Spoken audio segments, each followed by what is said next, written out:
Bienvenidos a Estrategia, el podcast de Global Strategy. Soy Alberto Bueno y hoy vamos a hablar de la PESCO, ese gran proyecto de la Unión Europea.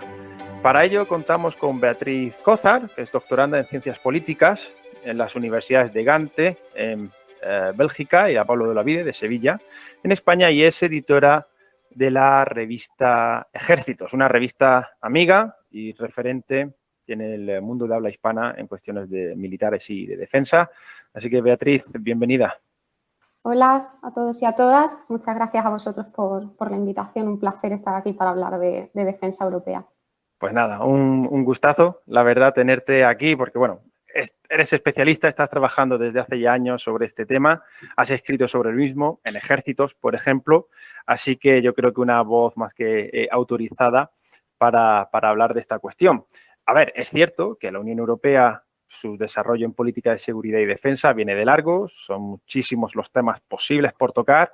Es decir, esto más bien sería una invitación a futuros episodios de estrategia, ¿no? Porque hay muchísimos temas. Hoy nos vamos a centrar en uno muy concreto, que es esta cuestión de los proyectos industriales, de la industria de defensa, que es lo que supone que creo que bueno, que dado el contexto, ¿no?, de conflicto, de tensiones, algunos de los también documentos clave políticos en los últimos años, yo creo que son una invitación, ¿no?, para trabajar sobre esto. Así que, vean, la primera pregunta vamos a dar un pequeño paso atrás, ¿no?, para tomar impulso y tener un poco una visión general. Me gustaría preguntarte, desde 2016, la Unión Europea lanza su estrategia global en un contexto además muy complicado en ese momento, el Brexit y esa situación, ¿no?, de shock para el proyecto europeo. Desde entonces, bueno, ¿qué desarrollos ha habido de esta estrategia?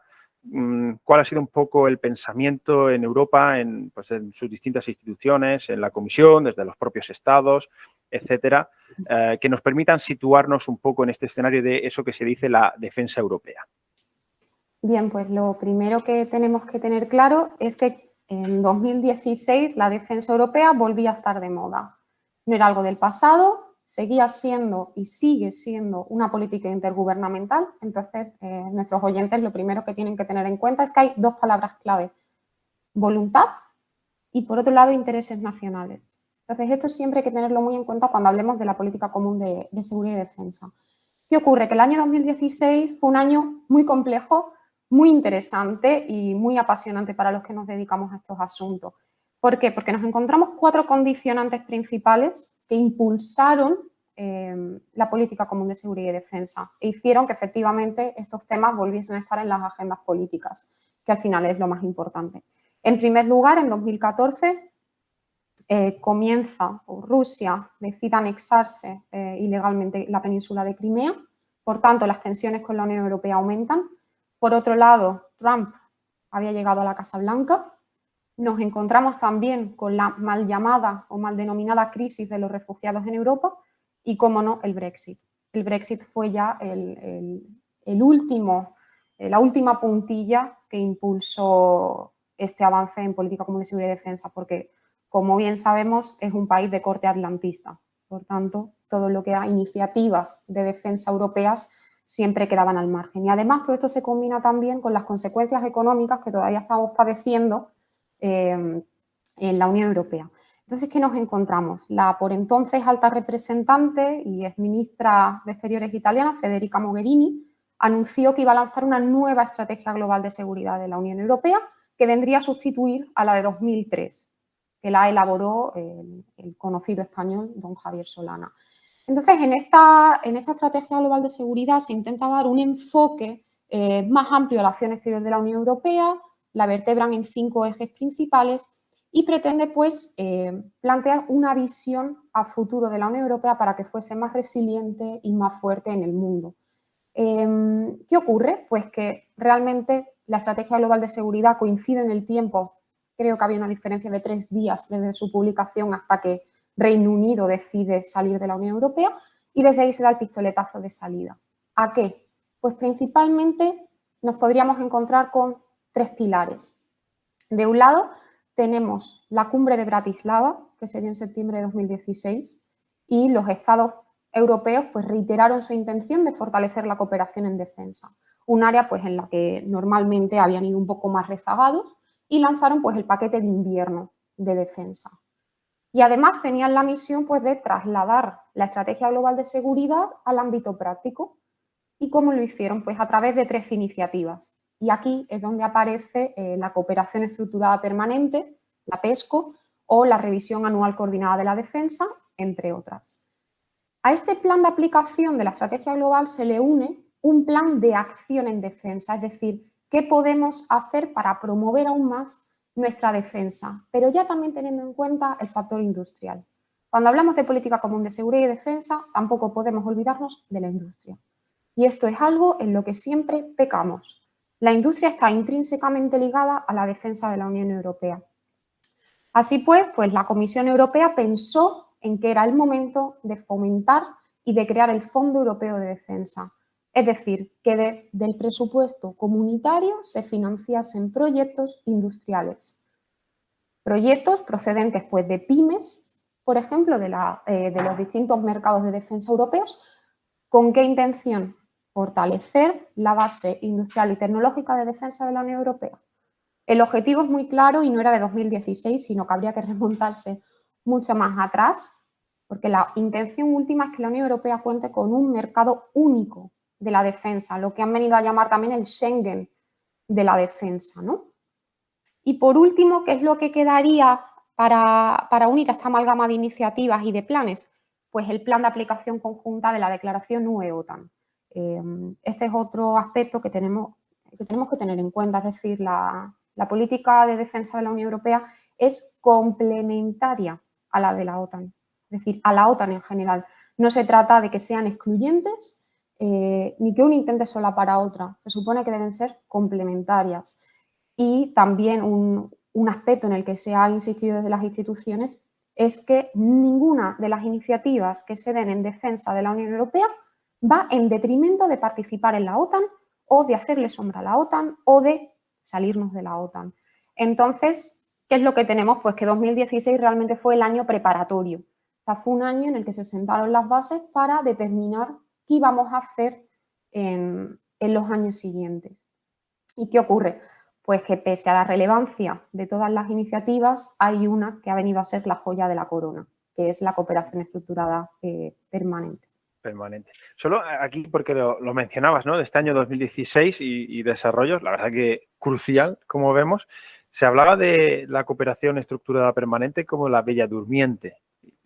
¿Por qué este apelativo? ¿Existía ya antes y entonces fue un catalizador, este acontecimiento del Brexit, de 2014, Crimea, para ello? Como bien dices, la PESCO es conocida como la bella durmiente de los tratados. Toque romántico aquí a la política. Tiene un toque muy romántico, pero lo cierto es que es así. O sea, no es de cualquier tratado, es el Tratado de Lisboa. Tampoco se nos debe olvidar cuando decimos Tratado de Lisboa de dónde veníamos, es decir, del fallido Tratado Constitucional 2004, y que además en 2004 se crea la Agencia Europea de Defensa, que está intrínsecamente ligada también a la PESCO. Entonces, ¿por qué se la llama la bella durmiente de los tratados? Pues simplemente porque se reguló en el Tratado de Lisboa, 2007, entró en vigor el 1 de diciembre de 2009, pero no fue hasta diciembre de 2017 cuando se activó. Es decir, la bella durmiente despertó debido a las circunstancias internacionales. El Brexit, Trump, las tensiones con Rusia, etc. Entonces ahí despertó y ahora pues este diciembre cumplirá su 5º aniversario. Por tanto, tenemos unas condiciones, digamos, bueno, a caballo entre lo externo y lo interno, ¿no? Brexit, Rusia, Trump en ese momento, ¿no? Que también lo señalabas.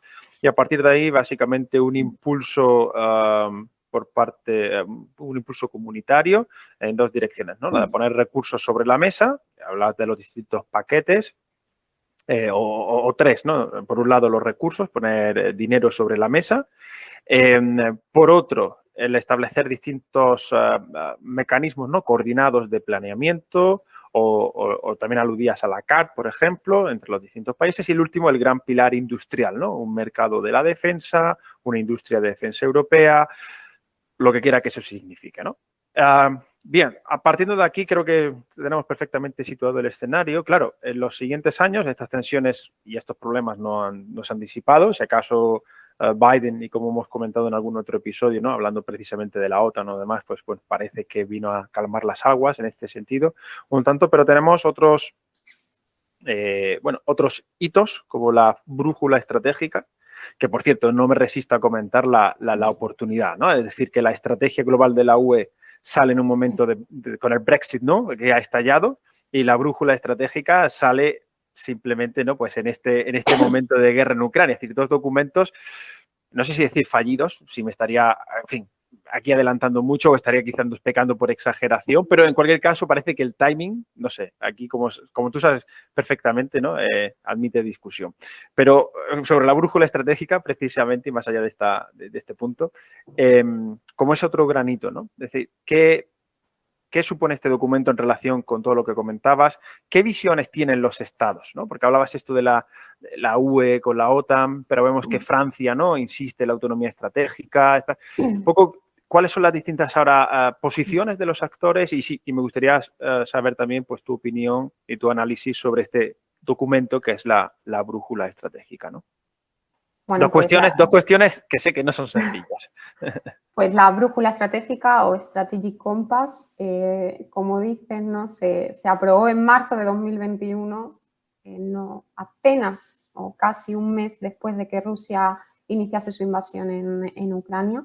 Es cierto que pese a que podamos pensar que esto fue algo azaroso, la fecha estaba determinada mucho antes de que empezase la guerra. De hecho, se iba a publicar unos meses antes, pero debido a discrepancias internas con Francia, pues se retrasó. Además, ¿en qué diferencia? En el 22, que ha dicho 21, me parece. Perdón, el 22, sí, perdón. Sí, el 21 de marzo de 2022 que se aprobó. Iba a salir a finales del 21, ¿no? Ciertamente. Sí, iba a salir, ¿no? a finales del 21. Hay una diferencia a la hora de realizar el documento, empezando por ese aspecto. La estrategia global de seguridad era más limitada. El Strategic Compass lo que ha venido a hacer es una estrategia, una verdadera estrategia en el sentido de estudios estratégicos, o sea, para los que nos dedicamos, algo duro. Una hoja de ruta que sirva hasta 2030 es distinto de un libro blanco. Yo en esta cuestión sí he incidido en reiteradas ocasiones. ¿En qué sentido? Se establecen propuestas muy concretas y además han estado involucrados 22 departamentos de la Unión Europea a la hora de hacerla. Es decir, se ha intentado dar un enfoque integral y mucho más amplio y a la vez específico en relación con la estrategia global. Y además no solo eso, durante meses se realizó un análisis de las amenazas que hay en la Unión Europea.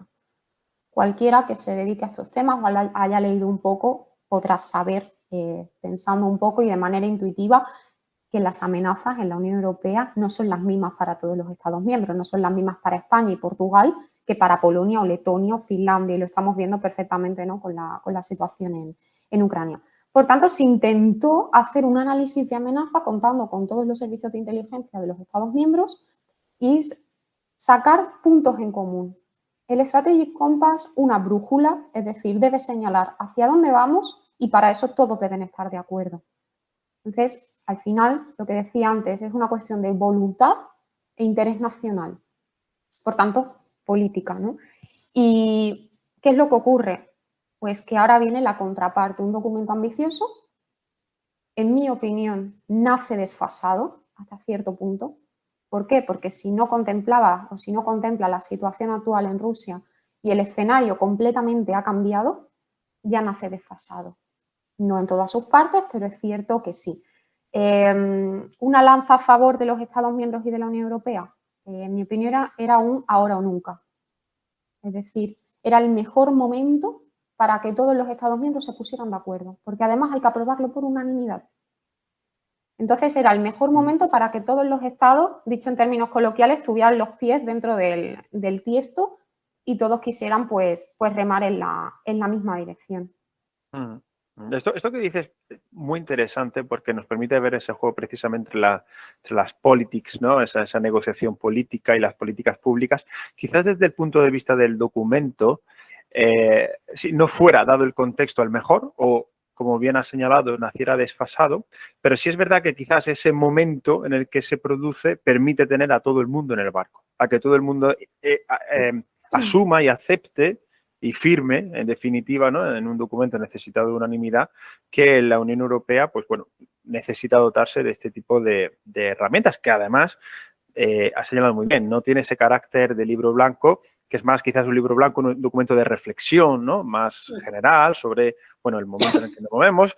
En cierta manera, puede ser en muchas ocasiones los libros blancos de la defensa sirven pues para iniciar un proceso, ¿no?, precisamente de reflexión y de planeamiento de la estrategia, pero más ambicioso. Sacabas la cuestión de las distintas voces, señalando expresamente a Francia, ¿no?, también ese a más, ¿no?, tras el Brexit, ¿no?, esa gran potencia militar en la UE. ¿Qué distintas voces vemos en ese Strategic Compass que luego nos permite entender algunas de las cuestiones por las que te preguntaré sobre la PESCO, sobre las visiones? ¿Qué vemos ahí? ¿Qué polifonía? ¿Qué intereses nacionales que los has subrayado desde tu punto de vista? Bien, pues yendo un poco por partes, ¿no? Hay que tener en cuenta también que el proceso de elaboración del Strategic Compass ha sido bastante opaco. Eso es algo que hay que tener en cuenta. Por tanto, no es tan fácil conocer qué ha ocurrido a puerta cerrada entre los Estados miembros.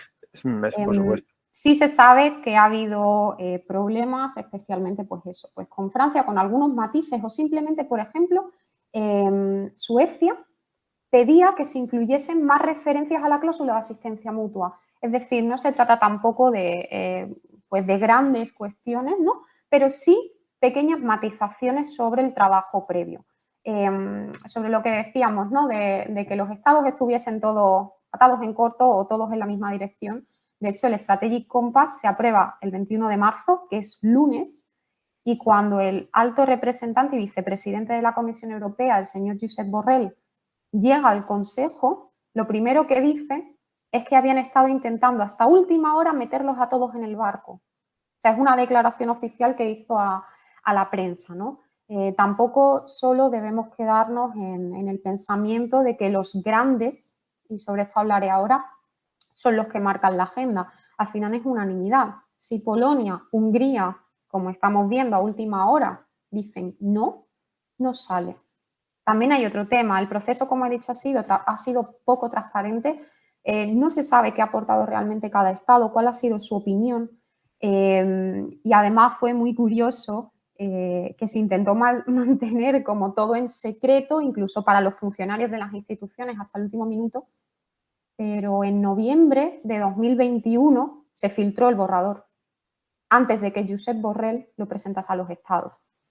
Entonces hemos tenido ahí pues falta de información, tenemos la versión que está publicada, hasta donde sé no hay una versión más extensa, lo cual de ser así sería curioso porque, bueno, como sabemos, ¿no?, en las estrategias o grandes estrategias tenemos la versión pública, la que no es pública, restringida, etcétera.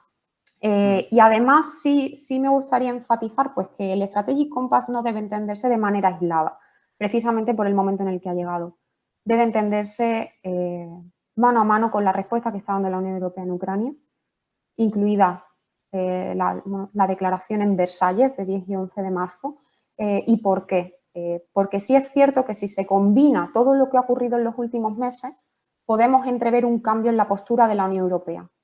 En otras palabras, que deje el paso a dejar de ser lo que se ha venido llamando un gusano militar y pase a convertirse en algo más, aunque sí es cierto que al final el puerto al que lleguemos depende de la voluntad política, ¿no? Sí, y de si la brújula está bien calibrada, ¿no? Hay una cosa, y permíteme un segundo antes de la siguiente cuestión, que me parece fundamental para entenderlo, que además quienes hemos impartido docencia, clases sobre sistema político de la Unión Europea, estamos muy al tanto, lo sabes bien porque también lo has hecho.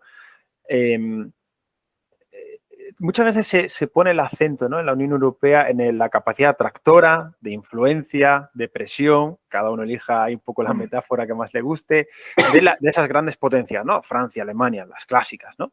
Pero en estas áreas intergubernamentales, donde además la unanimidad es exigida, claro, está el debate también que un pequeño país como Malta, o como Polonia, o como Estonia, tienen efectivamente esa capacidad de vetar. y de bloquear. Y ahí hay un debate interesantísimo de, bueno, pero al final estamos hablando del peso demográfico, el peso económico y que por tanto tiene cierta lógica, o una mera nomenclatura política de voto y que asigna en ese sentido una gran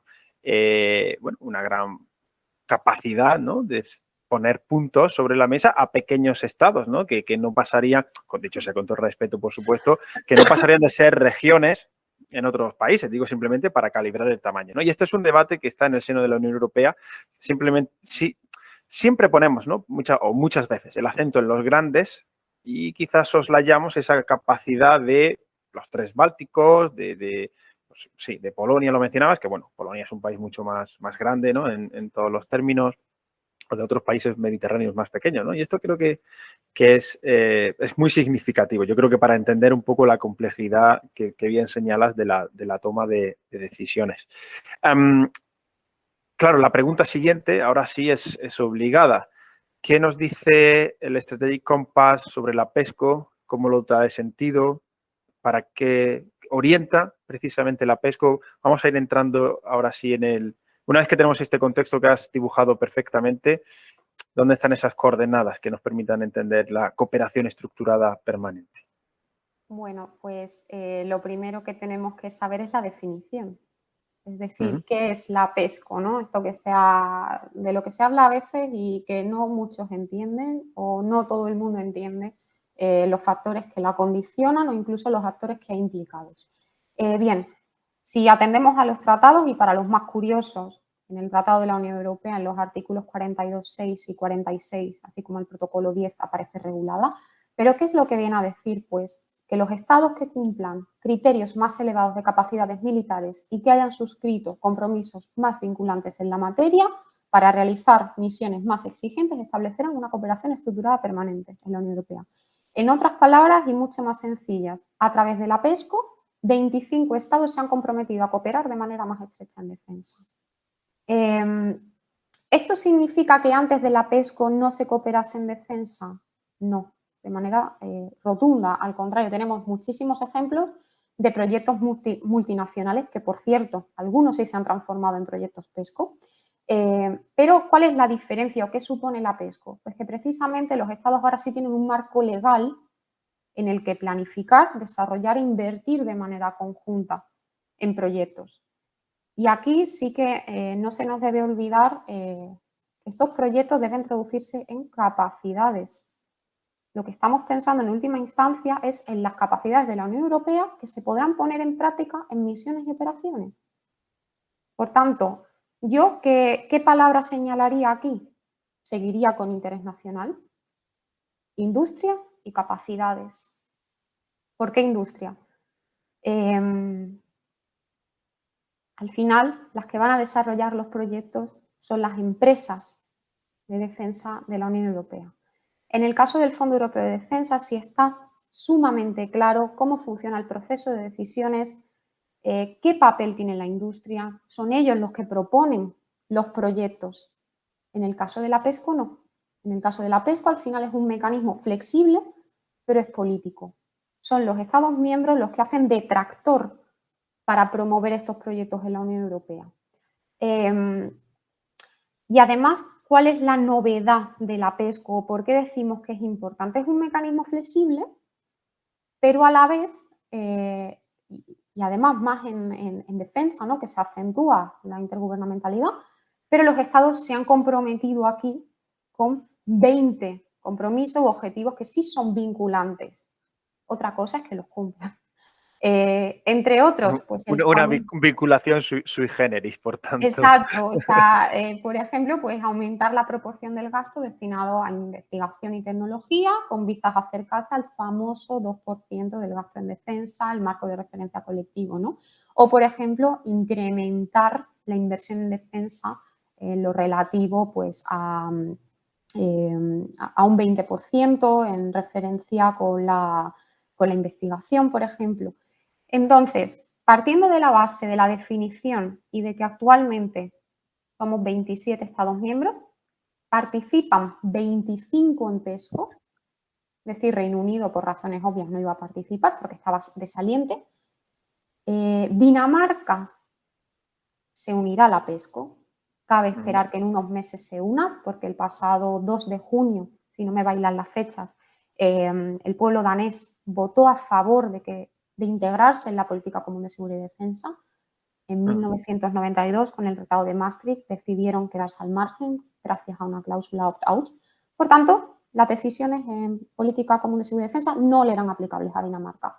Ahora que la situación ha cambiado, pues tendremos una PESCO a 26. ¿Cuál es el estado que no participa? Malta. Malta, por tradición constitucional, pues no participa en PESCO. Y además a esto se le suman otros dos factores.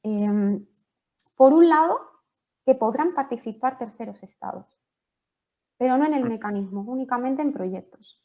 Por ejemplo, el Military Mobility, el proyecto de movilidad militar al que se han unido ya Noruega, Estados Unidos y Canadá.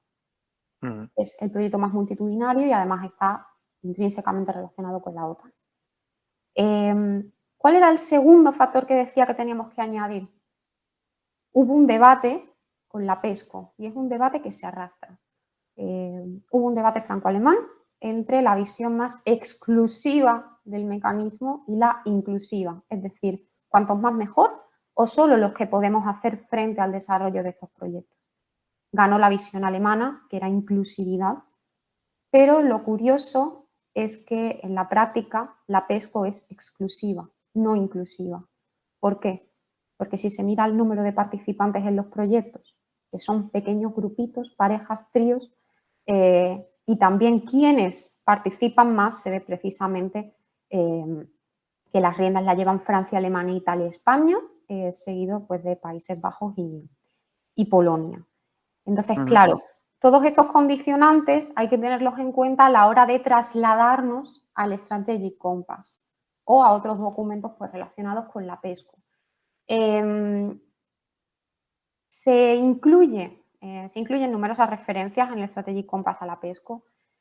Se hace especial referencia al que quieren pues, que sea uno de los proyectos estrella, que es el Military Mobility. Es uno de los que se espera resultados en 2025 y que, bueno, pues por razones obvias, debido a la guerra en Ucrania, ha dejado más patente que nunca que es necesario.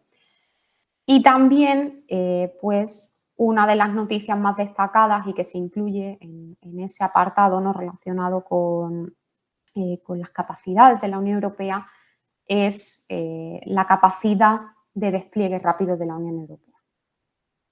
Está relacionada, pues, también con la PESCO, ¿no? Esta capacidad pues, de despliegue rápido no va a ser un ejército europeo, los estados no lo han concebido como tal y además pues, serían como los antiguos battle groups muy modificados, según me indican. A nivel de la PESCO, pues sí hacen mucho hincapié en precisamente seguir desarrollando los proyectos que hay en marcha, seguir invirtiendo, también mantener ese lazo con el Fondo Europeo de Defensa, es decir, que todas las iniciativas estén alineadas. Revisión anual coordinada de la defensa, que es ese mapeo que se hace del panorama de defensa a nivel de toda la Unión Europea y determinar esas áreas prioritarias de cooperación. Fondo Europeo de Defensa, es decir, proyectos industriales financiados por la Comisión Europea. Y, por otro lado, la cooperación estructurada permanente. Es decir, lo que se hace hincapié es precisamente en ese ciclo, ¿no? o en esa relación que tiene que haber entre las iniciativas. Si hay alguna novedad en el Strategic Compass relacionada con PESCO, no. Ninguna novedad por el simple hecho de que los proyectos, la cuarta ola ya se había adoptado en noviembre de 2021 y la siguiente pues llegará en mayo de 2023. Pues interesantísimo, la verdad, todos estos elementos para comprender esta política que vemos que se enmarca, ¿no? También en ese ciclo, como mencionabas, ¿no? Se trata de alinear en puro sentido estratégico, ¿no? En definitiva. Como último bloque, por así decirlo, pues sí me gustaría precisamente ya preguntarte por esto que señalas, por los proyectos, ¿no? Y en este sentido, bueno, pues que ya has puesto, ¿no? Me ha parecido muy sugerente, ¿no? Esa esa visión entre la exclusividad y la inclusividad y qué debate se produjo, ¿no? Y luego su traslación práctica. Y sí, preguntarte precisamente por esto, qué tendencias, o grandes ideas, ¿no? Después de un análisis de la PESCO, bueno, pues podríamos, ¿no? Dibujar, pues, qué tipo de proyectos, los países que están implicados, aunque de esto ya has comentado alguna cuestión y, en definitiva, que podamos entender un poco la profundidad de esta cooperación estructurada permanente en los términos que ahora mismo comentabas, ¿no? Pues conectándolo también con la pregunta que me hacías antes, ¿no? También sobre las tendencias entre los países en relación con el Strategic Compass, porque al final está todo relacionado. Pues, por ejemplo, sí, la guerra de Ucrania está dejando ver que va a haber un reordenamiento en la propia Unión Europea. O sea, hay cambios en las relaciones de poder entre los 27. En el ámbito de la PESCO ocurrirá lo mismo. ¿Por qué? Hemos visto ya cómo los países de la Unión Europea, en mayor o menor medida, han anunciado aumentos presupuestarios en defensa. Hasta el momento estaba muy claro, por ejemplo, Francia, Alemania, Italia y España a la cabeza.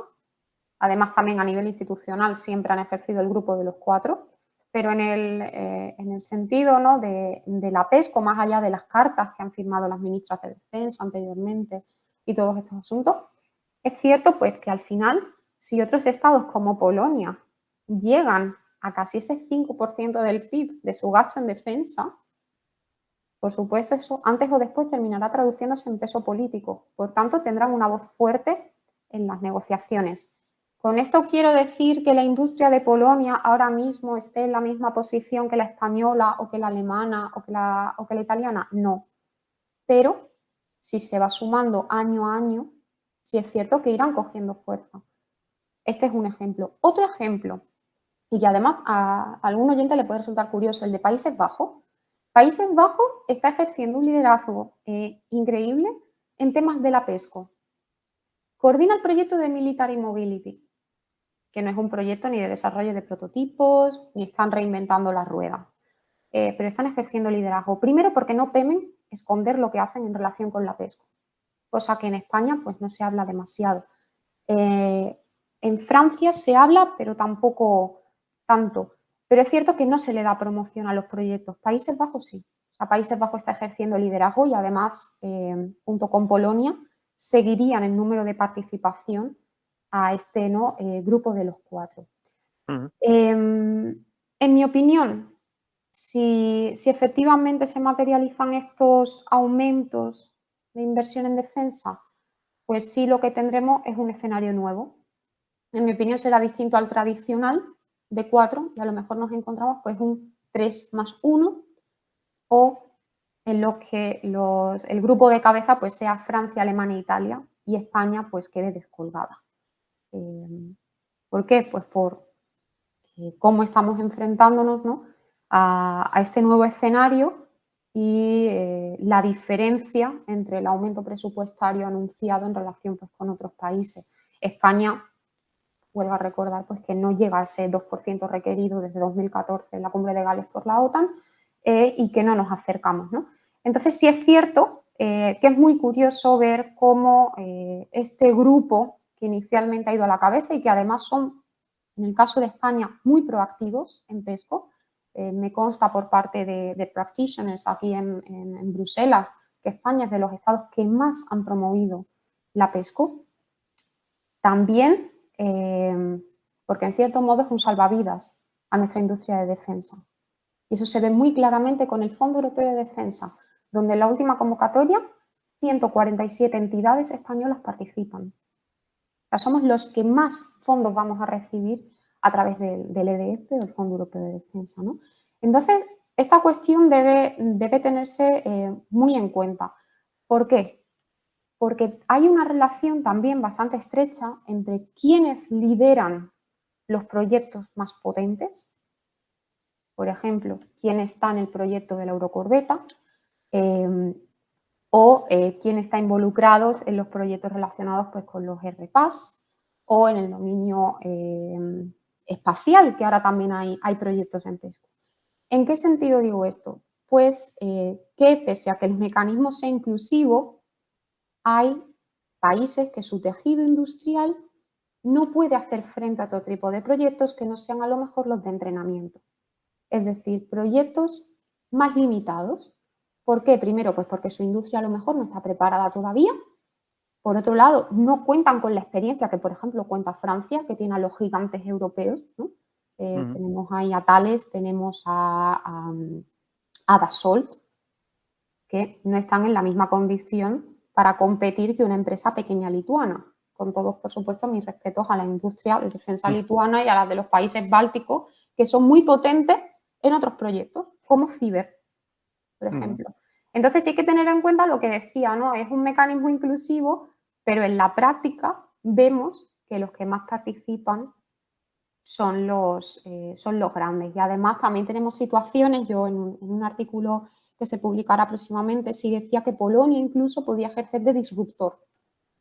Es decir, Polonia no parecía que estuviese muy a favor de la PESCO, había divergencias en el Ministerio de Asuntos Exteriores y finalmente entraron a modo también de monitorear qué estaba ocurriendo. Sí, o sea, ¿Vale? esto es interesante, sí. Y otro aspecto muy interesante es, antes decía, ¿no? Mantener en mente la palabra voluntad e intereses nacionales. Aquí priman los intereses nacionales, nos guste o no nos guste. Entonces, hay países pues, que se sientan en la mesa de negociación en temas de PESCO que están pensando en su industria, única y exclusivamente en su industria, no en voy a fomentar un proyecto europeo. O Sí, sea, de gigantes europeos o capacidades europeos, sí. ese sentimiento europeo de queremos algo más. Entonces, no todos los estados se sientan en la mesa a negociar pues, con la misma premisa o con la misma intención. ¿Con esto estoy diciendo que no crean en la PESCO? No, no, porque al final es cierto que la PESCO por muchas razones supone un éxito. Cosa distinta serán los resultados, pero en mi opinión se la puede calificar de éxito, porque al menos ha hecho que los estados se sienten en un marco institucional a cooperar. Cosa distinta, pues, si quieres ahora entraremos en esos temas, cómo van estos proyectos y qué resultados podemos esperar próximamente. Pues me parece que como idea siguiente, totalmente pertinente, proyectos, cómo van y su desarrollo. Bien, pues comentaba hace apenas unos minutos, ¿no? Que los países bálticos o del este pues son participantes, ¿no? en otro tipo de proyectos. Tenemos 7 áreas dentro de la PESCO y sí es cierto que los que están en la categoría de enabling o capacitadores o habilitadores, que se supone que son los críticos, los que harán que todo el mecanismo funcione, esos son pocos. Y esa sí es una crítica también dentro de las instituciones, ¿no? Que los Estados miembros proponen proyectos ya multinacionales o bilaterales que tenían en marcha, simplemente pues le cambian el sombrero. Bien, ahora va a ser un proyecto PESCO, mi Estado me lo respalda y lo presentamos como PESCO. Además, con la curiosidad aquí, que si luego ese proyecto PESCO, si es un proyecto PESCO, luego a través del EDF, pues el proyecto nuevo que se presenta a través del Fondo Europeo de Defensa podrá recibir un boost o un plus de financiación, un 10%, ¿no? Es decir, se trata que se alinee un poco todo. Pero bien, como iba diciendo, nos encontramos con que este tipo de proyectos, los enabling, son pocos. Tenemos estas 7 áreas. Tenemos espacio, dominio marítimo, terrestre, aéreo. Y tenemos este tema de entrenamiento. Claro, nos encontramos pues eso, con que todos los proyectos son muy distintos y no todos tampoco cuestan el mismo dinero. Ni necesitan los mismos recursos humanos. No es lo mismo desarrollar un prototipo de una nueva fragata o de una nueva corbeta que crear un Innovation Hub o crear eso, pues un centro de entrenamiento que por supuesto también ayudará, porque la PESCO tampoco se puede entender si no se desarrolla una doctrina común en la Unión Europea. Es decir, al final, si estamos hablando de que hay que crear capacidades, generar capacidades que finalmente sirvan a los intereses de la Unión Europea, y subrayo intereses de la Unión Europea, que no se está viendo esto en la actualidad, lo que queremos es que las fuerzas de la Unión Europea sean interoperables en una misión, ¿no? Entonces, esto sí que es algo muy importante. Como curiosidad, pues ahora mismo de los 60 proyectos que hay en marcha, 2 están plenamente operativos. El European Medical Command, el comando médico, desde hace apenas 2 meses, desde julio. Y bueno, pues sí es cierto que la guerra en Ucrania nos está dejando muchos ejemplos para todas las disciplinas y en todos los ámbitos, porque Ucrania pidió a Lituania que se activase el equipo de respuesta rápida a nivel cibernético.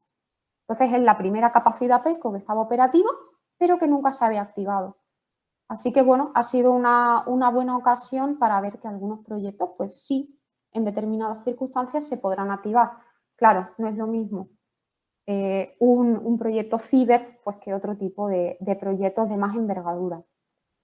A nivel de progreso, pues la semana pasada, el día 23, la Agencia Europea de Defensa pues, hizo público cómo están Perdona, yendo. Beatriz, estamos hablando de septiembre, por si alguien luego escucha este episodio dentro de varios meses, de septiembre del 22. Septiembre, el 23 el momento de grabar septiembre este episodio. de 2022, el día de hoy en el que estamos grabando, pues la Agencia Europea de Defensa, a medida que se está acercando ese 5º aniversario de la PESCO, pues está preparando, junto con el Servicio Europeo de Acción Exterior y otros actores involucrados dentro de la Unión Europea, pues un informe anual, ¿no? Y sí es cierto pues, que de estos 60 proyectos nos dicen pues, que 18 estarían ya en la última fase. ¿Qué ocurre aquí? El 20 de noviembre de 2020 se publicó la primera revisión estratégica de la PESCO. Un documento que era un galimatías vacío y una falacia circular. O sea, no se decía absolutamente nada. Pero sí es cierto que se decía el porcentaje de proyectos que debían llegar a buen puerto en 2025. ¿Qué nos estamos encontrando ahora? Pues que ya sea por voluntad política, falta de impulso o las consecuencias del COVID, que también hay que tenerlo en cuenta, muchos de ellos pues ya han rebajado las expectativas. Por tanto, de 60 proyectos, únicamente 2 están ya operativos. 20 de ellos se espera que sigan entregando sus resultados en 2025. Por ejemplo, Military Mobility, el proyecto de movilidad militar, o el relativo a la vigilancia NBQR pues, como servicio o el sistema terrestre no tripulado. O sea, son algunos proyectos de la primera ola de proyectos PESCO adoptada en marzo de 2018, que ahora, en 2025, se espera que se vean sus resultados. A modo de curiosidad, España, por ejemplo, participa en estos 3 proyectos, al igual que otro que también dará resultado, que es el programa de comunicaciones seguras a través de radios, ¿no? Definidas por software. ¿Qué ocurre? Pues que hay 6 proyectos que se están quedando atrás y 15 que se están enfrentando a retrasos. Y aquí es cuando llegamos al punto que yo considero más interesante viendo el escenario actual, las tendencias que estábamos hablando, el Strategic Compass. Según la Agencia Europea de Defensa, solo un 3% de estos 60 proyectos tienen un alto riesgo de fallo, ¿no? o de fracasar. Pero ¿qué ocurre? Que los estados ahora se van a enfrentar a una situación difícil de cara a la siguiente ola de proyectos, que será la 5ª, a adoptar en mayo. Una dicotomía. ¿Seguimos con los mismos proyectos? ¿Apostamos por más? ¿Cancelamos alguno? ¿Fusionamos alguno? O sea, por el momento solo un proyecto se ha cancelado, pero es cierto que si van a realizarse más incrementos presupuestarios en defensa, no es ya gastar más, sino gastar mejor. Es decir, hay que priorizar. No basta con tener la CARD, que ahora van a salir en noviembre su segundo resultado, no basta con el Strategic Compass, no basta con el plan de desarrollo de capacidades, que también está en revisión. De ahí mis dudas acerca de esta alineación de todas las iniciativas, no casan en tiempo ni fecha. Entonces, no solo se trata de gastar más, hay que priorizar. Es decir, ¿realmente necesitamos ahora desarrollar un prototipo nuevo en determinado ámbito o debemos apostar por un proyecto tecnológico de vanguardia porque la situación nos está demostrando que esto es lo que necesita la Unión Europea? Y vuelvo a incidir en la Unión Europea. Cosa distinta será que lo que necesite la Unión Europea sea lo mismo que necesiten los estados o que necesite la industria. ¿Estos intereses pueden converger o no? Porque tampoco es lo mismo, no son las mismas las necesidades de España, teniendo en cuenta su posición geográfica y estratégica, y la de Polonia. O sea, los intereses no son los mismos y lo que necesitan tampoco. Por ejemplo, un Estado que no tenga costa será mucho menos proclive a participar e invertir recursos en un proyecto del dominio marítimo. Entonces, son cosas muy de cajón, pero que, por supuesto, ponen a los Estados en una situación muy delicada. ¿Por qué? Pues porque, primero, pues la fachada política, ¿no? Tener que salir y decir, no, me retiro de este proyecto, o, oye, compañeros, tenemos que rescindir este proyecto y apostar por otra cosa, aun cuando ya han invertido recursos y tiempo, ¿no? Pero bueno, es cierto que esta línea que comento ya la puso de manifiesto la primera ministra de Estonia, la señora Kaja Kallas, diciendo pues que el salto ahora viene pues por apostar y gastar de manera inteligente. Y creo que es una gran definición, ¿no? Por tanto, ahora sí se espera pues que los estados deban ser valientes.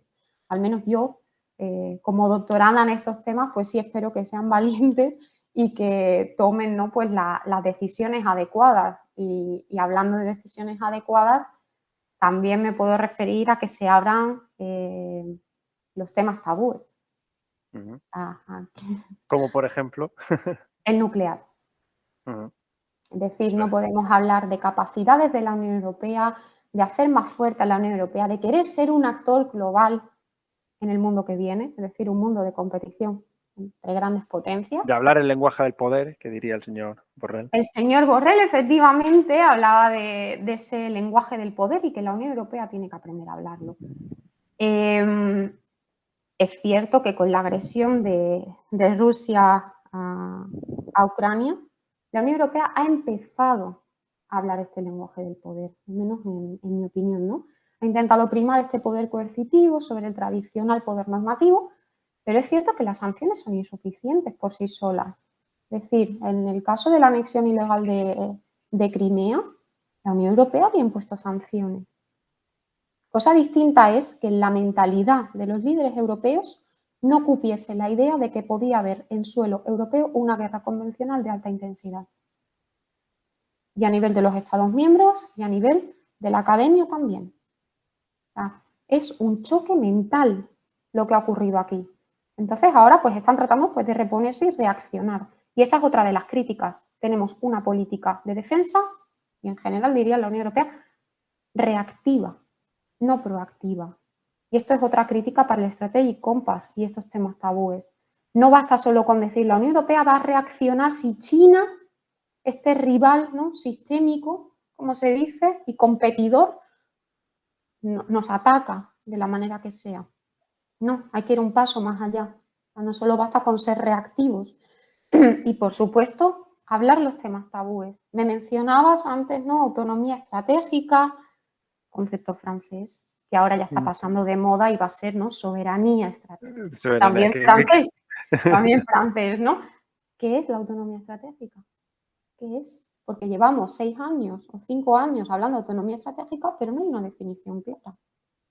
Y actuar por sí mismo cuando sea posible y con ayuda de socios cuando sea necesario, eso ya me pueden disculpar los líderes europeos, pero no es una definición. Porque no, seguimos sin saber qué queremos hacer, era como antes, ¿no? Una fuerza de reacción rápida, bien. 5.000 soldados. ¿Dónde los quieren mandar? ¿Contra Rusia? 5.000 soldados. ¿O seguimos pensando en operaciones tipo las que desarrollamos en Mali? Sí, o de gestión de crisis, sí. Exacto, ¿no? Entonces, bueno, pues la Unión Europea pues peca de su ambigüedad. También fruto de las discrepancias políticas entre los Estados miembros. Sí, porque aquí, si me permites, porque algo fundamental que estás subrayando y que decías al principio, ¿no? No olvidemos que esta es una política intergubernamental, es decir, que no hay per se, es cierto que muchos de estos mecanismos vienen directamente ahora sí de la Comisión, ¿no? Por ejemplo, el fondo, alguno. Es cierto que eso es lo que está empezando a cambiar, pero los estados retienen esta política todavía. Y esto es, aunque hablemos de defensa europea, seguimos hablando de la defensa de los estados europeos, ¿no? Que eso me parece que lo subrayabas y me parece que es fundamental, ¿no? Para entender este marco y la propia PESCO, lógicamente, ¿no? De hecho, recientemente se ha estado haciendo hincapié que no es lo mismo una política común de seguridad y defensa que la defensa europea. Porque este es otro artículo que aparece en el Tratado de la Unión Europea que no se ha puesto en marcha y en el Strategic Compass ya se hace una referencia. O sea, se están moviendo las cosas, pero aún quedan temas. Decía, ¿no? El concepto de autonomía estratégica. Para mí es inconcebible comenzar a construir la casa por el tejado. Hay que irse a los cimientos. Y en los cimientos hay un tema que es desagradable o más o menos agradable, y es el tema de la disuasión. Es decir, no podemos hablar el lenguaje del poder, no podemos tener una brújula que supuestamente apunta a cierto norte, pero donde las bases no son sólidas. Es decir, este es un debate que hay que abrirlo. Y además, pues se ha visto, ¿no? Con el tema de Ucrania o con la propia redacción del Strategic Compass, sí hubo, he dicho que el proceso fue opaco, pero sí es cierto que alguna cosa sí se supo, ¿no? Y se decía que los Estados miembros se alejasen de estos metadebates.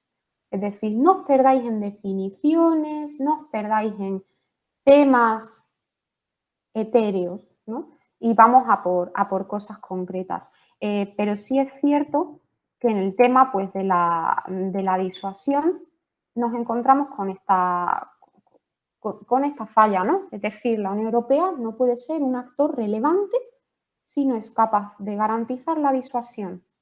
Es decir, cualquier capacidad de influencia o de competir en un escenario de competición entre grandes potencias, los cimientos se encuentran en la disuasión, ¿no? Nos guste o no, y para cualquiera que haya leído sobre estos temas es plenamente consciente de que las armas nucleares son la clave de bóveda de la arquitectura de seguridad internacional. Por tanto, eso está nuevamente relacionado con esta actitud reactiva y no proactiva.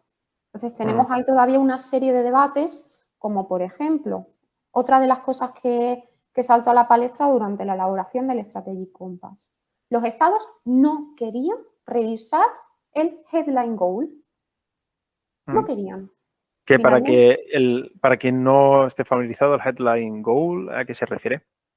El headline goal es un proceso en virtud del cual pues, se establecían en términos generales, ¿no? Cuáles debían ser pues, los objetivos de la Unión. Está íntimamente relacionado con el concepto de los battle groups.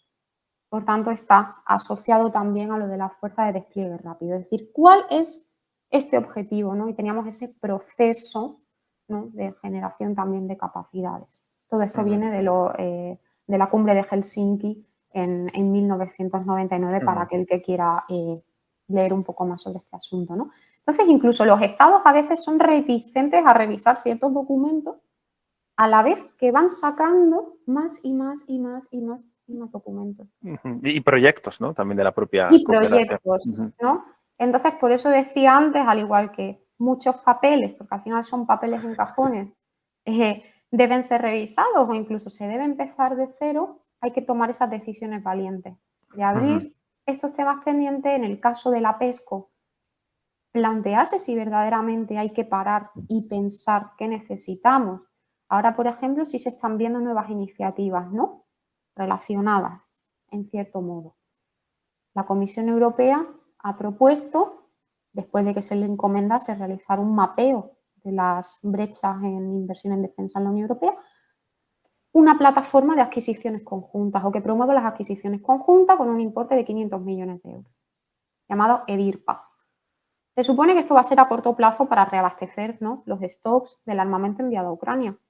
Pero también es otra iniciativa que a largo plazo, porque ha llegado para quedarse, tendrá que estar alineada pues, con el Fondo Europeo de Defensa, con la PESCO y al final hacer precisamente eso, que todas las iniciativas vayan al mismo punto. Y esa brújula sí que apunta a un sitio muy concreto, fortalecer el mercado de defensa y que haya un mercado único. La verdad que es, me parece que como idea fuerza podemos extraer después de tu exposición, ¿no? Que la PESCO es algo así como punto de partida, pero es también camino a andar por sí mismo, ¿no? Y está a medio caballo, ¿no? O sea, por sí mismo representa un impulso, un salto cualitativo y como bien decías, eso es innegable y en ese sentido supone un éxito. O sea que podemos hablar, ciertamente no es la misma música de siempre, pero por otro lado siguen abiertos todos estos grandes debates, ¿no? que señalas, que apuntas, que creo que van directamente al core, ¿no? Al núcleo de la política. Pues Beatriz, la verdad que interesantísimo, de verdad. para los que investigamos o nos gustan esos temas, por supuesto, pero yo creo que para cualquier persona interesada, para quienes nos escuchan, un episodio excelente. Me permito recordar aquí, por aquello para quienes nos escuchan, que porque la cooperación estructural permanente, como bien ha señalado Beatriz, tiene mucho que ver con la industria y precisamente en estrategia hablamos de industria española de defensa y se habla de la PESCO y se habla de la Unión Europea, pues en el Estrategia Podcast 12 con Cristian Villanueva, también director de la revista Ejércitos. En el Estrategia número 11 con el profesor Antonio Fonfría, un panorama internacional, además de un monográfico en la revista Estudios de Seguridad Internacional, que creo que pueden servir para aportar contexto y algunos mapas más a esta idea. Pero como veis, Beatriz, la invitación te la hago ya para próximos, porque realmente hemos dejado sobre la mesa muchísimos temas que creo que merecen los minutos y un análisis pormenorizado. Así que gracias por tu tiempo. Gracias a vosotros y invitación pues que acepto con gusto. Fantástico, pues que vaya muy bien por Bruselas. Un abrazo. Un abrazo.